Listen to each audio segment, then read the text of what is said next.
Dusty Bates, August 3rd.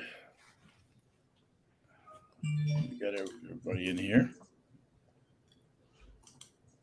All right, Dusty, let's get this thing rolling. All right.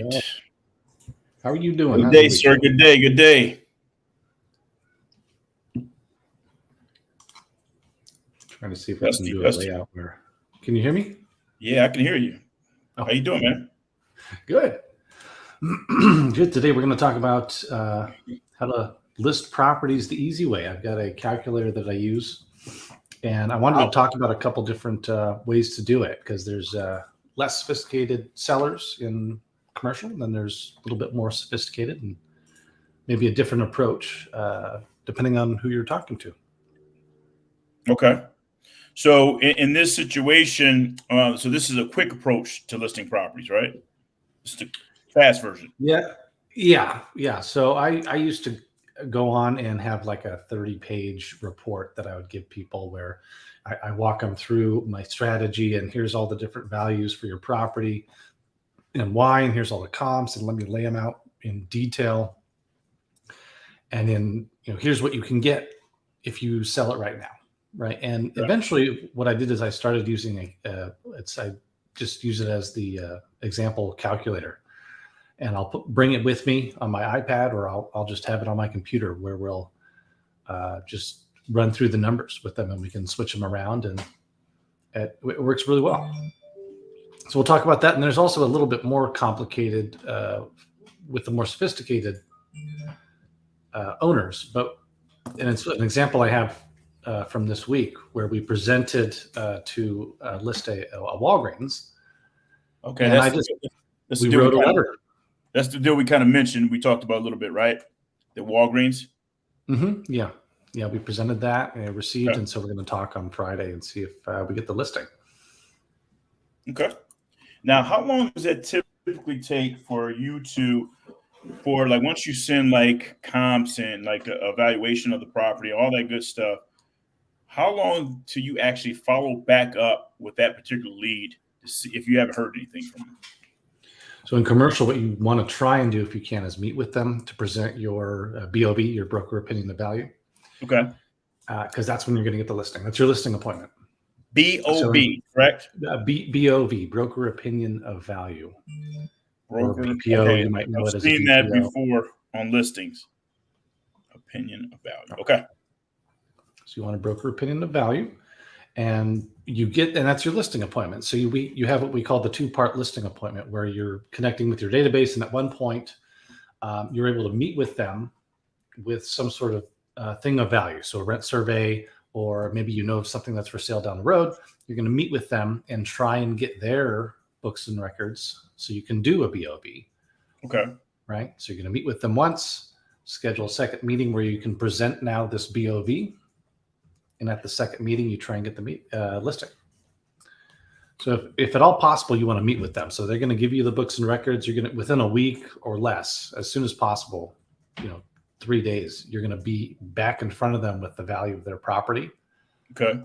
Ideally, you'll have an offer too, right? So a lot of times you're competing against different brokers. So you want to bring in, here's what it's worth. Here's what you could replace it with. And by the way, here's an offer for the property. Sign here.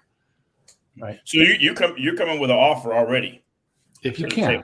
Yeah. Okay. So it depends on the time frames. Like the Walgreens, we didn't have the time to prepare an offer. Right. So we're still outstanding with some of the firms that own just these drugstores. Okay. But they will write an offer on it, and I'll be able to present it to the guy probably tomorrow when he talks about listing his property. So are you so when you're bringing this offer already to the table, are you just resourcing back from your book of business all the leads that you have in there and sourcing them that way, correct? Yeah, like I just talked about the 2-part listing appointment. Yep. Maybe that thing of value when you sit down with someone is someone who wants to sell. Maybe you don't have the listing yet. This is I'm talking about getting the offer for the one you're doing the BOV for. You can shop that around and try and get another appointment with someone. And so, you're using your database and your book of business. So the people that I've talked to are list that I have, it's over 100 people long that when I sold a Rite Aid a little while ago, called about it. So I kept their information. Now that I have a Walgreens that might sell, You can shoot that over to them now. It's nice. Yeah, and hopefully get some listings on that end too. Okay, that's nice. All right, so let's. Do we want to look at one of these deals here, or how do you want to do this? I got two deals. So the Walgreens, and then I have the mobile home park. I was bragging about it a little while ago. Two different products, right? Yeah. So two different levels. So Walgreens is going to be a more sophisticated seller. We're going to have a different approach. The mobile home park owner can barely use her email, and she's retiring, and so there's a little bit of difficulty there. It's also a smaller property, so a different level of sophistication. I need to approach that a bit differently. So we can talk about her first. Okay. But I just kind of went through. We're just going to lay out the example. We're going to decide how to approach it. And I'll show you what I've done here. So I can probably, let's see if I added this. There we go. There we go. Awesome. So I sold a mobile home park, I think it was like 2 years ago at this point, from on the East Coast. And when you do that, you do what we call a shop the comp. So I use that target method where really close in, everyone gets a call, a little bit farther out, everyone gets a personal letter, and the whole market gets a postcard. So as you get closer and closer to my subject property, you're going to get more and more points of contact from me. Okay, so this is one of them just down the road from the property that I sold. She called me, and she ended up wanting to sell herself at that point. Right, this is a couple years ago, and so this was my initial email at the time. Right, so we spoke, decided she wanted to sell. It's a 50-unit mobile home park. So I asked her for a couple things here, some basic stuff that I asked her for her books and records, basically, and this is what this list is. Right. So this just asked for, where's the address? Give me the rent roll, profit and loss for the last year. Mobile home park, it's important to talk about the status of the water and sewer. And then you also want to know like park-owned homes, tenant-owned homes, that kind of stuff. But you're hopeful that this seller is going to be this organized to have this information as far as rent roll being correct, right? Yeah, and you get all kinds of stuff. So here's what I got in response to my questions. You can see how organized she was. I didn't get anything attached. Okay. I just got this, right? So you can see she's telling me, what her rent is. Not really clear about what's owned, what's tenant owned, right. So very confusing. I had some back and forth with her at the time. She wasn't really motivated at the time. Okay. So I stayed in contact with her. And here's what happened after that. Okay. A year, I say 1 year, I guess it's about 2 years at this point, maybe a year and a half. She called me back the other day and said, you know what, I want to sell now. So I wrote down some notes here. This is from my notepad. I just put it up on here. So she reached out to you after a whole year. Like, were you following up with her throughout that year? Like, yes. On her? Okay. Mm-hmm. I should think following up. So we do like 26 points of contact a year. And right. So some of those are emails, some of those are calls. Really, she only responded to the calls. So I called her maybe 4 times or so. Any texts? I don't really have texts within what I should be doing. Okay. But you should text them too. You could if you can automate it, that's a good idea. Just have a text go out every now and then with something of value. Right. But the calls are really just to check in and follow up from the last call and try and score that two-part listing appointment.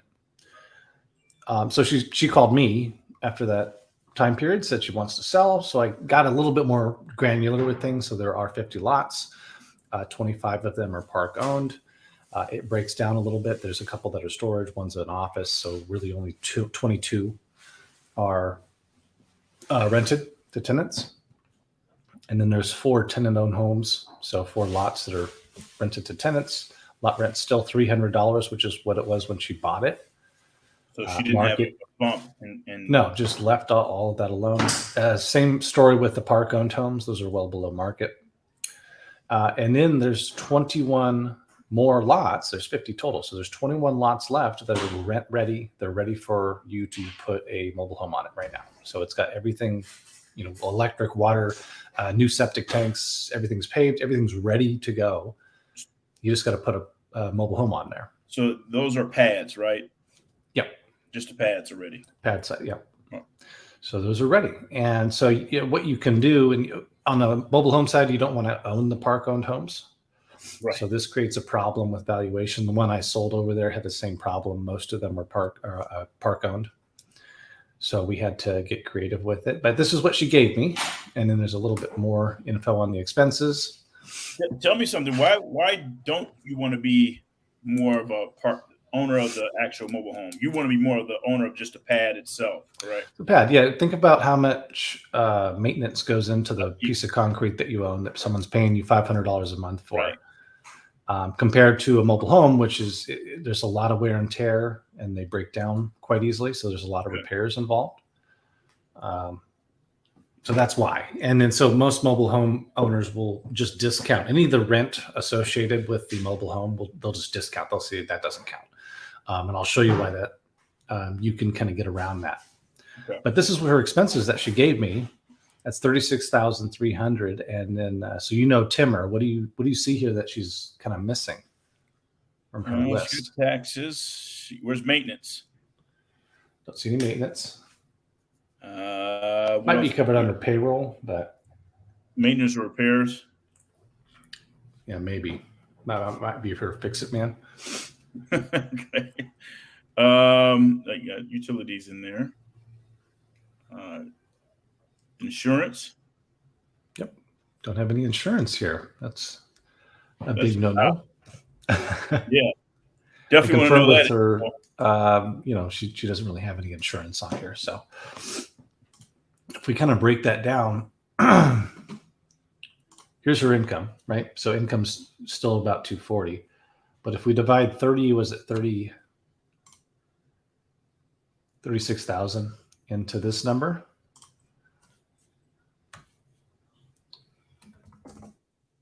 divided by 239, we end up with about 15% of this gross income is the expenses. Is that within a normal range? Would you expect to be higher or lower, usually, as someone who's going to look at this as an investor or a broker? What would you say? So what was that final number? I'm sorry. The expenses are about 15% of the total income.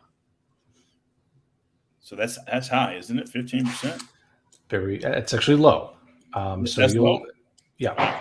So 15. So usually with multifamily mobile home parks, you'll see 30 to 45% of the gross income ends up being about what the expenses are. 30 to 35%. That's 30 to 45% or 42%, depending on what you're dealing with. But mobile homes are a bit different than multifamily or apartments. So when you see something that's low, there's obviously something missing. The insurance is missing, maintenance, repairs. There's, a lot of these things are pretty low. The taxes are obviously low. So that adjust that when we list it. That automatically throws up a red flag with you when you look at something like this or any. Yeah, it just tells me that when we were looking here at her expenses, these are not all of the expenses, and they're probably not all of what she's paying for each of these things. So you think they're somewhat higher in most cases? I would expect them to be higher. So when I run the numbers, when I'm doing the listing, I'll run it with maybe 25 or 30% on the expenses. Okay. So when I present it to someone, I can show. But you can see here, she wants $2.5 million for the property. It's 50 lots. That means it's $50,000 a lot. Only 29 of those lots have homes on them. And most of those are park owned. When I looked at it, it's probably worth 1.5 to 2. Okay, so you got an owner who wants 2.5. Their expenses are not complete. It's probably worth 500,000 or more less than what they want. Okay, is this a dead deal, or should we try and do something with it? We should try to do something with it. We're off by $500,000. $500,000, probably more than $500,000, but I'm being generous with $2 million. but I think I can achieve close to that with how I present these. Okay. So when I look at this, she just wants to exchange it, or she doesn't want to exchange it. Okay. She just want to cash out. So she wants to cash out. She wants to retire. So she's one of those owners who wants to retire, but she doesn't know that she can just roll her money into something that's not management intensive. She thinks she has to pay a bunch of taxes to Uncle Sam, and within in her head, she's capital gains. So she's calculating in her head, okay, what amount of money do I need to live off of for the rest of my life? How much money a month do I need? Okay, she's not telling me that, but I know that's what she's thinking, and that's why she picked 2.5 out of the thin air. Is she's done some calculations and assumed some things, and so here's how I would approach it. I would talk to her, and I'm training. So my agent is actually about an hour away from her. She's in North Carolina. I obviously can't fly to her to try and pitch something for a $2.5 million listing. So I'm training him up on how to present this. We're actually going to have him drive out and present this in person with the listing agreement. Okay. And we're going to talk about, when you sell this, you're going to pay long-term capital gains, depreciation recapture. You've got closing costs, commissions. There's a lot of things that go into this. Were you thinking you would walk away with 1.7 or what? What are you thinking? And we break it down by years and months. So maybe she thinks she'll live another 15 or 20 years. 20 years to be safe. That makes about $7,000 a month. Yeah, and then we had a question on here from Sharon Wu. Will she carry back? Good question. That's a good question. That's another way to look at it, and that's what we've looked at too. When I explain to sellers, I can give you your price, but you have to give me terms, right? So there's two levers. There's price and terms. And if you want to pull the price lever your way as far as you can to 2.5, I get to pull the other lever my way, an equal amount, right? So if you want 2.5, I'll pay you 2.5 million, but you're going to agree to my owner carry terms on my side, right? It may be worth 1.5 today, but if I have like a 2%, 1% interest owner carry note with virtually no down, I might be willing to pay 2.5. Okay, so that's part of the conversation we'll have with her. Right. Is okay, you don't have to pay taxes right now. You want to live off this money. You want to live off of $7,000 a month. Here's how we might structure that. Okay, maybe I say something like, "I'll pay you your $7,000 a month for 20 years, and then you don't have to pay taxes up front. Maybe it's $8,000 a month." But here's how the note will break down. It'll be $5,000 of that will be principal, and $3,000 of that will be interest. And then when you run the numbers, that's like a 3%, 2% loan or something like that, right? Got it.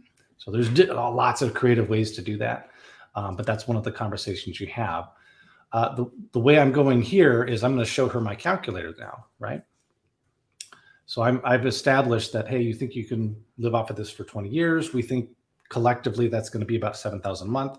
So why don't I show you a way to do that? But then at the end of 20 years, maybe you live longer. Maybe you want to hand this down to someone. You still have the asset and you still have money coming in, and maybe it's gone up every year. Right? You've got rent increases. Would you want to see that? She'll say, yeah. And so let me share my calculator real quick. And this is a top secret calculator, right? There's ways to get it. Yes. But yeah, this is what I use to get my listings a lot of times. Okay, can we see that? And if you're getting value from this show, please just click the like button wherever you're watching.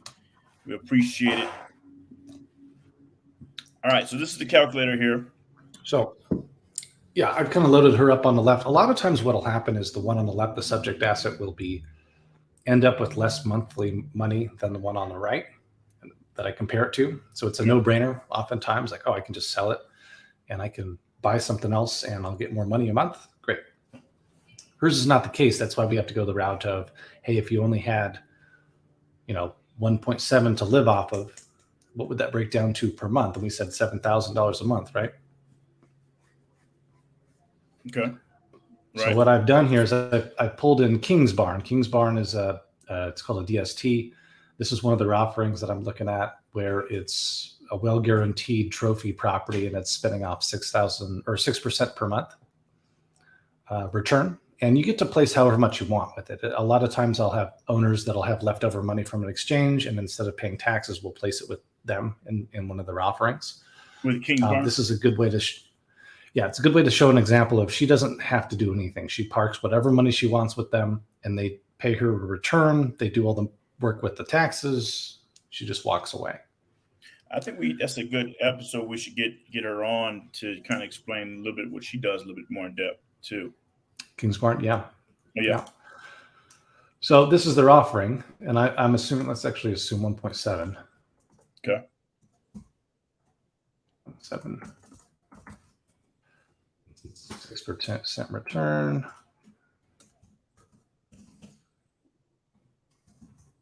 That means we would not be 90,000. No, 2 a year. I think your down payment at the very top. There you go. The way this works, I use the down payment. If you're paying cash, the down payment is what the price is. It just helps you figure out what a loan amount might be. But you can see the example here of an actual property. If she sold her property and she had 1.7 left over, she could place it with Kingsbarn and have $8,500 a month coming in.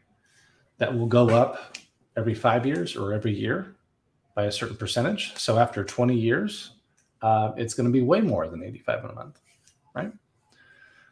And so rather than retire and pay a bunch of taxes, you could retire, buy a property that you don't have to do anything with. The equity will go up, the cash flow will go up, and then at the end of the day, you'll still have something that you can either sell if you want to, or roll forward into something else, or leave. And it. so when we present stuff like this, that's when they tend to be like, okay. Let me see. By the way, we've got an offer for 1.7 right now for you, and then they say, okay, I'll sign. And that's the quick way to, if someone's less sophisticated like this, that tends to be the way that I do it. I take their property, say, here's what you're telling me you're getting cash flow wise. Here's what you can do with that money rolling forward. Got it. Yeah. And then I just use this thing. So it's got different things like a loan calculator. I've got an analysis here if we wanted to do, multiple properties or a property with multiple tenants, like a retail strip or an office building or something. We could do there. Yeah. We could do, and then it's got a calculator for boot too. So boot is if you have leftover money from an exchange and you don't do the exchange, you can calculate the taxes you'll have to pay on that boot that's left over, right? Gotcha. So sometimes someone they'll sell a property, they'll have some debt that they would have to replace, but instead they just take the equity and they plug that into something, and then there might be boot left over that they didn't get a loan for. So you have to make sure that you have enough cash for not only your reinvestment, but if you're not going to do the full thing, you want to make sure you don't have a tax consequence that you can't afford. And give us an idea what boot stands for again. Boot, I don't know if it's an acronym, but boot is the leftover money that you have to pay taxes on when you do an exchange. So if I have a sale at 1.5 and I reinvest 1.3 of that, there's 200 I'm going to take into my account. At the end of the year, I have to pay the taxes on that. That's called boot. Okay. So that's what you're paying on the additional that was not a part of the 1031. Yeah. So that portion, so that 200,000 in that example, that would be what you have to pay taxes on, and you will have a unique tax situation, right? So long-term, short-term capital gains, depreciation and recapture, that depends on your situation. Did you own it for 30 years or did you own it for 5 years? Right. Because again, depreciation is adult pretending. We're pretending that it's losing value every year, and after a certain amount of time, it's going to fall apart, and so that's claimed as a loss on my taxes. Right? It's not a real loss; it's taxable write-off. But when I sell it, they want to recoup those losses, right? So if I resell it and I make money on it, they're going to recoup all the stuff I wrote off as profit. Got it. I'm not sure if that makes sense. Maybe we need to do a 1031 video again. Yeah, you know what? I don't think we have it on our playlist for this one. For this show, because it was on when we first started. We were rough. It was just working out the kinks. So we definitely need to do a 1031. We need to get Kingsbarn on the show. These calculators, Dusty, you've created these calculators, or this is something that you? Yeah, it just this is what I switched over to instead of presenting like a 30-page BOV. I switched over to this because owners like this lady were not. No one really cares. You want to look at that last page that says you can trade this for this, and you can trade all of your headaches and trouble for nothing. And for most owners who may not know the value of their building, their return on the building they're getting for the equity is very low. Mm-hmm. Her, for example, we have a different situation. She has an overinflated sense of the worth of the building, and she's not reporting the expenses correctly. So she's in her head thinking, you can see her on the left, that she's getting like $20,000 or $17,000 in net income every month. Right. She's probably not getting anywhere near that, maybe half that. So we have to do this other route for her, who has an overinflated sense of the value. Say, well, if you were to sell it, here's how that would break down. And by the way, I've got a better way of doing that, where you don't have to pay taxes and you get to keep ownership of a building. Got it. And so when you're presenting this, or you have this calculator, are you actually showing the seller this calculator is this printed out already, ready to go, or are you plugging these numbers in as you go? We will either have it printed out, or we will have a computer with us, laptop, where we can bring it up and we can then play with these numbers back and forth. We can say, well, CoStar has this other property that's listed, and we'll plug that in, and they start to get excited as we're playing with different options. Right. As you can see there, it's got different options that you can go through, and we can compare a bunch of stuff. This is also what I use once we enter an exchange. We've got the subject here constantly of what they sold, and then we've got the replacements options on the side there. Okay. And so we've used the rule of 3 before. So I've got here, different drop downs where we can say, okay, here's where we're at. Letter of intent's out on that one. And this one over here where we're in the contract phase of this one, right? So we can keep the 3 in front of us while looking at the subject property and remembering what we're replacing. Okay, which again is usually we're going to get more income, less headache. Yeah, and then Sharon has another question. Do you explain to the lead, the seller, about the expenses, depreciation in the presentation? When we're in front of them, I don't try and argue with them before we're in front of them. I'm not going to tell you, no, you're wrong. Right. I might say stuff like, well, what about, like I asked her, like, okay, well, do you have any insurance on the property or the buildings at all? And she said, not really. And so I didn't press it. Okay. So if there's stuff that like you called out, like it's a red flag, hey, where's the insurance? We'll ask them about it, but we won't say, well, your repairs are you really not doing any repairs? We'll wait till we sit down with them and actually get to the bottom of what they're actually making. Right. Because they when we're there with our listing to sign. Got it. Yeah. But that's the simple way to do that for an owner that's probably less sophisticated. And then the other way we would do it, we can dig into that as much as we want, is the more sophisticated owners who own lots of property and they don't really need to see something this simple or really care about it. They probably know a lot of what I'm showing up on this screen if they're more sophisticated. If they already understand it. So how does this look? So this is more of a model of a not a manufactured home. It's Why am I drawing a blank? This was a mobile home park example. Yeah. What But about this would work for anyone who is you call them like a mom and pop owner. yeah? Someone who maybe owns one of these. Maybe this is their whole life savings into this. They don't really do the investing thing a whole lot. A lot of times, these mom and pop owners, they bought it for $500,000, and their net income on it is $50,000. Okay, so in their head, I bought it for 500. I'm getting 50,000 return every year. My true return is 10%. 10% of 500,000 is 50,000, right? Right. Whereas when we come in, we run this number and we say, you know what, your equity is actually much higher than that. Your equity is actually $2 million. Okay. So you're getting $50,000 on $2 million. And so they don't understand that right off the bat, correct? Yeah, your return is not 10%. Your return is, I have to make sure I don't say it wrong. Yeah, your return is 2.5%.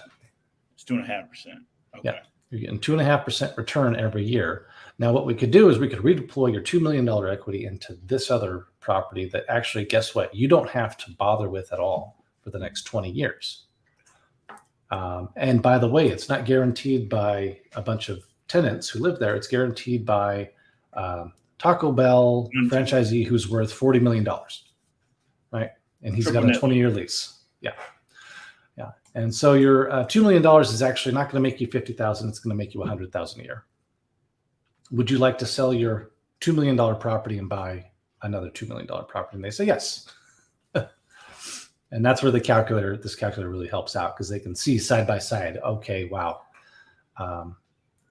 In my head, I was thinking I'm getting a return on 500,000. I'm getting a return on my equity that could be redeployed. Right. And that's important to talk to about. Your equity is just sitting there, and you're wasting money by not redeploying that somewhere else. So you're going over this portion of it during that meeting presentation during that time, and at this point, are you pretty much what's the closing deal? I mean, like, way to close this deal and get it under contract right then, as far as listing. Let's assume this. So let's say the gross rents are $85,000. The expenses are right. Uh-huh. Oh, whoops, too many zeros. All right, so he's getting 50,000. Okay, and I'm saying, well, you could take your 50,000. You thought your 500,000 was getting you a 10% return. It looks like when we run the numbers, your return's actually only 2.5%. Yep. Okay. Now I went ahead and I usually have 3 examples. I went ahead and put 3 examples here. These are actually on the market, and I bring the brochures with me, right? So this King's Barn has a brochure. I actually loaded it up, and we can. Oh no, I didn't load it up. Here's the brochures. Now we could take your $2 million, we could sell it and replace it with this one. And guess what? This one doesn't have any management needs. And I explained to them how net lease properties work. And guess what? It's not $2 million, it's 1.7. So you may have to pay taxes on $300,000. Yeah. Obviously there's tax, there's commission and closing costs, but you may have some extra money that you're going to have to take with you. Or I've got some ways to redeploy that if you want that too. But look here, your return is going to double, and you're going to get rid of all your management needs. You're not going to have to, run down there and fix any toilets or collect rent. Right. It just shows up in your account every month. And they'll ask a bit more about, well, what is this? And I'll say, well, this is a Taco Bell, and it's guaranteed by so-and-so, and here's how many he owns, and here's how much he's worth. And you have an increase every 5 years of 7.5%, and it's on a 20-year lease. So what I usually do is after 10 years or so, I start looking for a window to sell it and then reinvest in something that's another 20-year lease. Because after it gets below 10 years, obviously the risk is they'll leave because they're a tenant. Right. So the value will go down a lot after 10 years. So just make sure you keep recycling this method every 10 years or so. And you said, are some people signing 20-year leases, like the big box brands? Most of the, I do a lot of fast food. Most of those will be on at least 20-year leases, 20 to 25-year leases. There are some concepts that don't do that. Starbucks is notorious for just doing 10-year leases. And then they also have an exit clause where they can actually each year, I think after year 5, just cancel. Okay.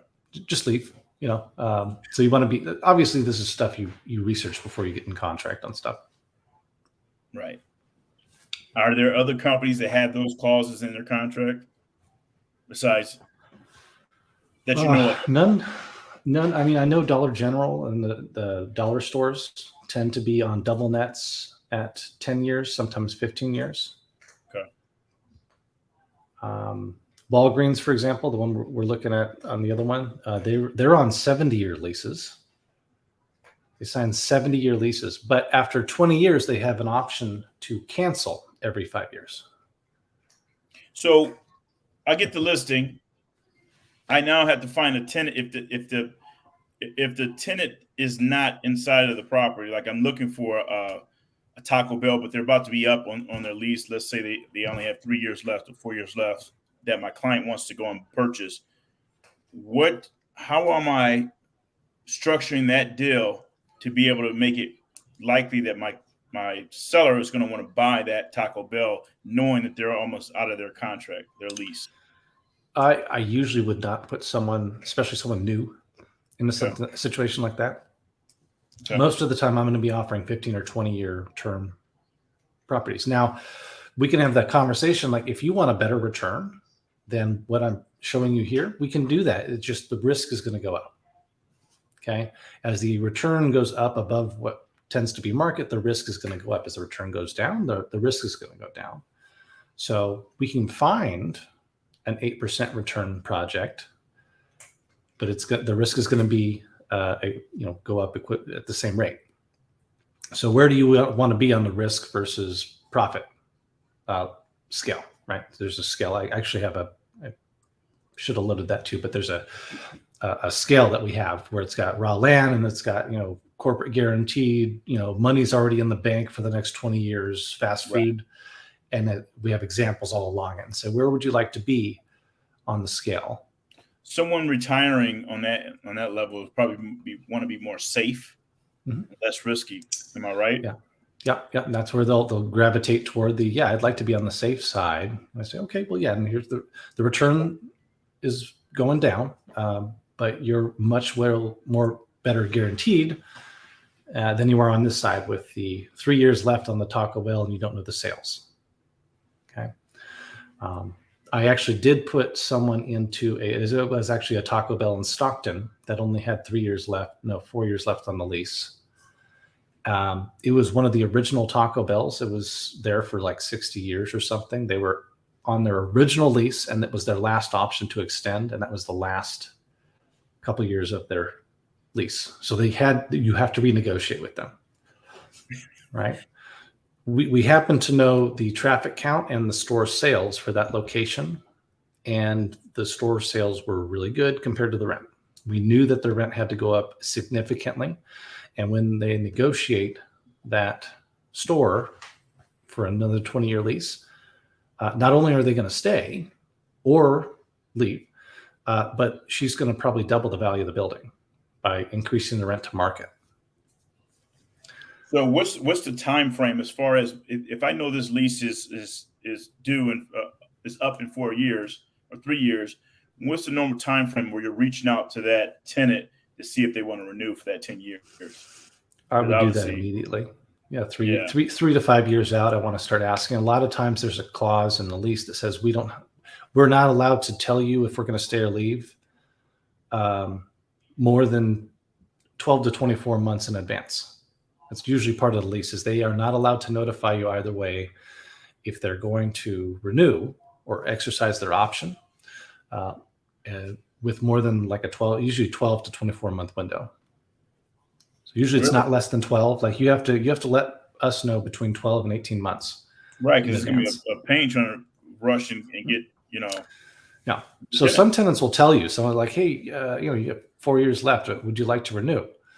And they'll say, I can't tell you. Some of them will. So yeah, we're selling X amount per month, per year, and you're writing this down because now you know the store sales. That's very important. So they say yes. I say, great. Would you like to exercise your option to extend? Right now, you got 5-year option to extend. You got 4 years left on it. Do you want to do one or two of those? We actually did a Denny's years ago where the owner he was 84 years old at the time. And he owned a Denny's that only had, I think it was less than a year left on their term. And they were not telling him, I forget the situation, but they wouldn't really tell him what they would do. It was less than a year? Less than a year, if I remember. This was years ago, like 5-6 years ago. But what we did is we came in and we renegotiated a 20-year term. So they exercised all of their options and took it from almost no term left to basically 20 years. Wow. On the term. And he gave them, I think it was 3 months of free rent in exchange. 3 months of free rent? Mm-hmm. So you take that into consideration for value. What was the value of the building when there was almost no term left versus what's the value of the building when there's 20 years left? And yeah, I would think the value would go down with a less, with a tenant occupied property with less than 3 years on the, As you get less than 10 years, the decrease in value goes toward what it would be worth vacant with no income, exponentially, quicker and quicker. Right? So if you're 10 years or more, then it's not going to go down very much. It's going to stay roughly the same between 10 and 20 years, 10 and 15 years. But under 10 and under, you're going to start to see that value drop a lot. So is that tactic, is that used for when a seller knows they're going to sell, let's say a triple net lease, they want to renew that lease with that tenant for at least 20 years, then put it on the market, correct? Correct. Yep. Got it. And you can do like we did. You can do negotiations on. You could do some rent abatement like that. You could adjust their rent slightly. So the Walgreens, for example, in 2014 was looking for a new loan, and they negotiated them to extend basically another 10, 15 years for I think $1,000 less in rent or something like that, something silly. But they exercised their option. They actually waived their right to cancel because Walgreens can cancel. They don't have options. And they were able to get a new note by doing that. So yeah, there's just different ways to do it. And are you studying these different businesses and knowing their clauses when they're able to back, if they have a clause in there where they can say, hey, we can leave it any time, or, like, is that just out of experience that you know this information, or are you actually researching these different tenants? As you come across new tenants, I'll do the research. What's the standard lease type? What did they usually go in under? Like Dollar General, again, was a new one for me when I came across it. And that's when I found out, usually double net leases, owners on roof and structure. And then, they're usually on 10 or 15-year leases. But you'll research them as you come across them. Okay. And you'll start to get to know them quite well over time. And know those lease clauses and all that good stuff. You start to know the different people in that product, right? Like you were telling me before about restaurants, someone that has Burger King's down to a T. They know exactly, when where they have them listed, all that good stuff about Burger King's, right? KFC's. Oh, KFC. He's got a majority of the KFC's in the national accounts, yeah. And they're all franchisees, right? So you don't just go to corporate and get, their account. And the way to get in with groups like that is you start to offer your services for free. Like say, hey, I'm Dusty. I'm with EXP Commercial. We haven't met yet. You're in my metro here at Main Street. How is that treating you? And you just have that conversation and say, look, I am a commercial broker. I do this day in, day out. I know the market.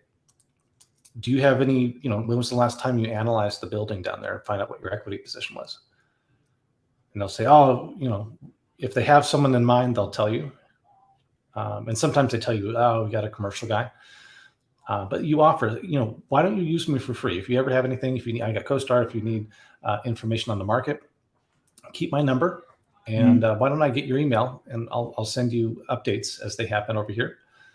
And let me know if I can do anything. You can use me as your free commercial real estate resource. So even if they say they have a guy they're already using, you still offer those free services to them. Got it. Yeah. And then over time, you'll start to get to know them better. You'll provide value, and then that's when you get that 2-part listing sequence that you want. Okay. Where you provide that thing of value, right? I offered to give you a market update, right? You've called me, you've asked for a market update. I said, great, I've got it. Why don't we meet on Thursday at your office? I sit down, I talk to you about the market. I show you my market report. I say, you know what? You said you hadn't analyzed your property for equity position, where that's at. The market's changed a lot. Interest rates have changed. Do you want me to run one of those for you real quick? I'll do it for free. Great. Okay. And I ask them the right questions, right? Now, are you doing that right? Property, that's one thing. Yeah, at that first meeting. Okay. Yeah, if I can. Because you want to get it right away. If they say, yeah, I'll get you the books and records, just send me an email, they might ghost you. But if you can get it, you can write it down right then. At least you have back of the napkin numbers. You can at the very least add that to your database, right?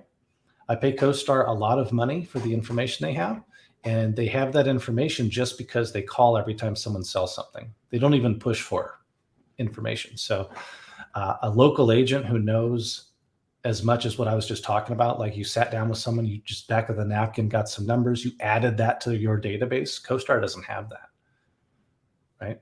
So that's where you're over time building value, lots and lots of value. You may not get the listing that time, but guess what? You're going to get the listing of the guy down the road, right? Because now you've got something to talk to them about. Your neighbor over here is actually charging a certain amount of rent. They actually have dishwashers in their units they just installed, and they've got a premium on those units. Do you have any dishwashers in your unit? And they say, and we're going down that path of the call scripts, right? Right. So that's every bit of information they're saying, I'm writing it down. I'm going to add that to their property on their database. So even if the conversation goes nowhere, I'm updating my database. I'm getting more information about the amenities, rent, concessions, everything about the different properties. And then I'm shopping it over to someone else. I've got another reason to call someone down the road again. Right. Hey, I know this property right here is going to be selling pretty soon. Here's some details on it. And and that leads us over to the Walgreens that we were talking about, right? He lives in the Philippines. I don't know him. I just met him. I was referred to him. And he was really impressed with what we sent him, but he's shopping it around to all the brokers too, right? Someone may have a better ear with him and get him to go their way. So my job today and over the next couple of days is to find a buyer, right? So I shopped it out to my contacts. I'm going to follow up with them until someone gets me an offer, so I have a reason to call him again before he selects someone, and get him on a Zoom call so we can get a listing, and I can actually, or at least a commission agreement, and I can get an offer into him. Right. So are you having the OM sent to your buyers? Are you creating that, or? I'm creating it right now, but there wasn't enough time to create a full OM. Okay. So there's basically bullet point notes on everything, which is how I tend to do stuff with buyers too. So when we do the 3 property thing for a buyer, here's 3 properties. Here's the bullet point overview of all 3 properties. Here's the brochures. And then I make them tell me what's wrong with each of the properties. And so I kind of structure this the same way with my contacts. I send them an email blast and I follow up with voice.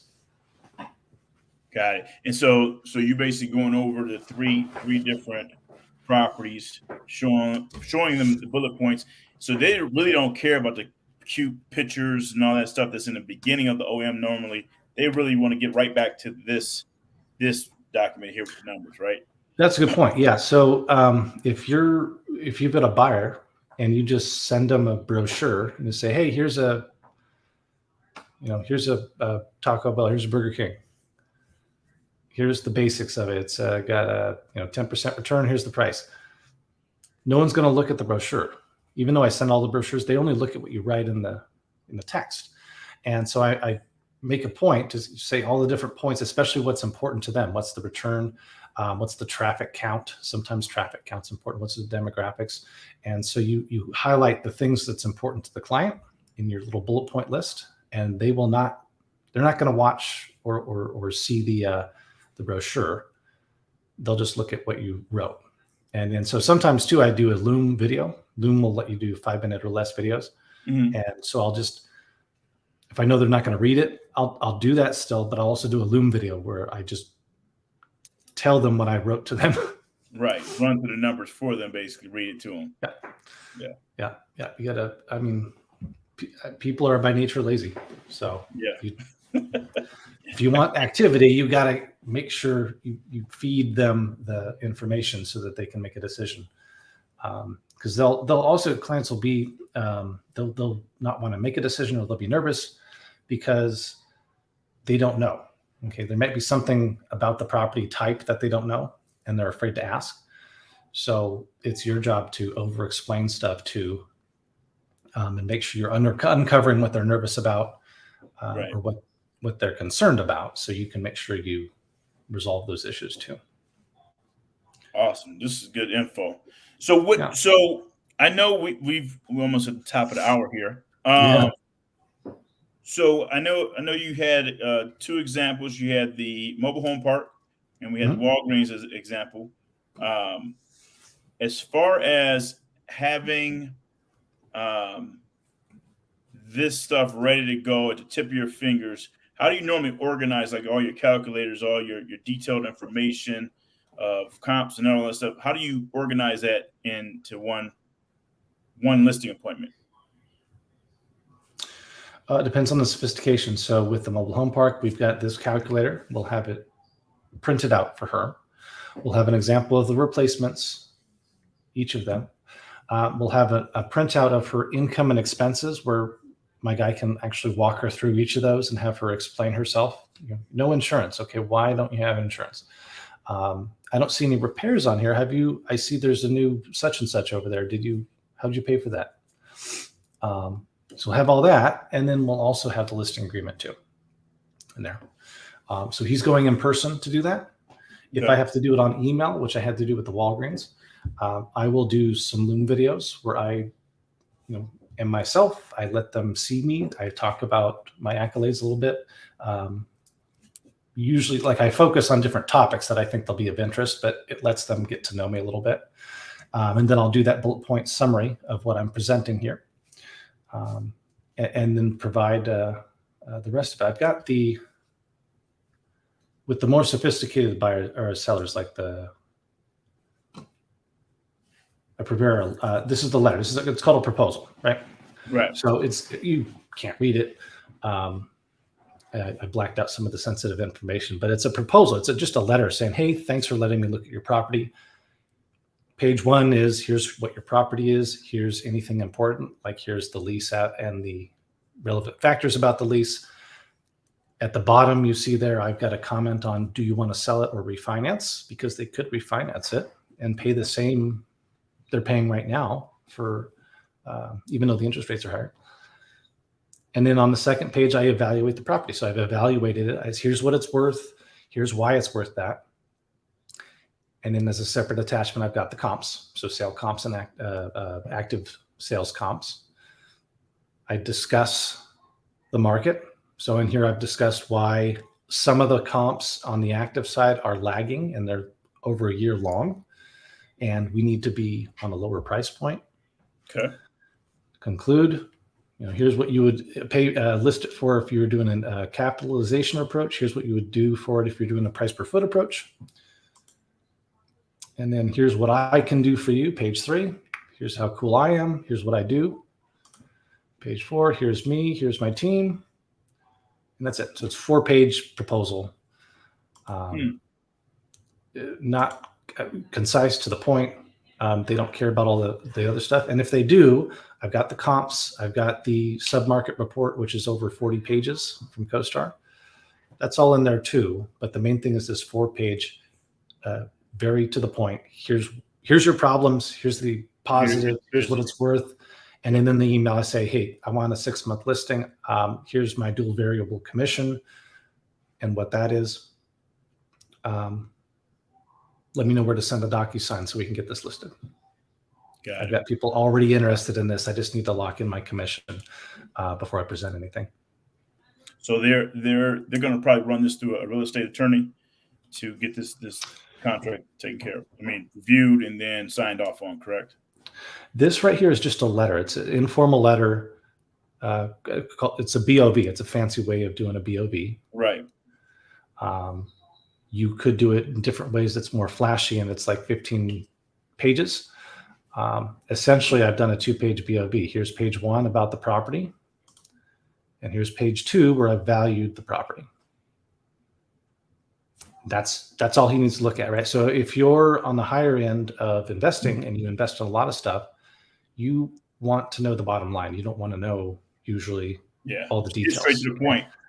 I got all the details in my email. I've got all the stuff he wants to see if he wants to look at it that supports this 1 page. But a lot of times on the higher end, they want 1 page. They want it to the point. They don't want any fluff. If there's something bad, they want to know it. And so you give it to them. And so we'll see probably tomorrow if we'll get the listing. So definitely gonna come back to that next week. So let's find out if we got the listing. That'd be awesome to hear, live. If we got it. Yeah, we'll do. Good stuff, man. So, all right, Dusty, I appreciate this time. So what do we want to cover next week? What do we want to look into next week? We want to get do we want to go back over 1031 exchanges? Yeah, I think we need to get and all that stuff. The understanding of the 1031 exchange and how that's beneficial for anyone. We did cost segregation already, so we took care of that. So the 1031 would be good for next show. I appreciate this going through this detail here. Like you made it simple to understand. I hope I did. I feel like I kept going 4 in pages, tangents. Good. Pretty simple to me. So thank you, everyone. This is Lawrence King. I'm here with my co-host, Dusty Bates. Commercial All right, Broker. we'll be back next week on Thursday, same time, 1 p.m. Pacific Standard Time. See you guys then.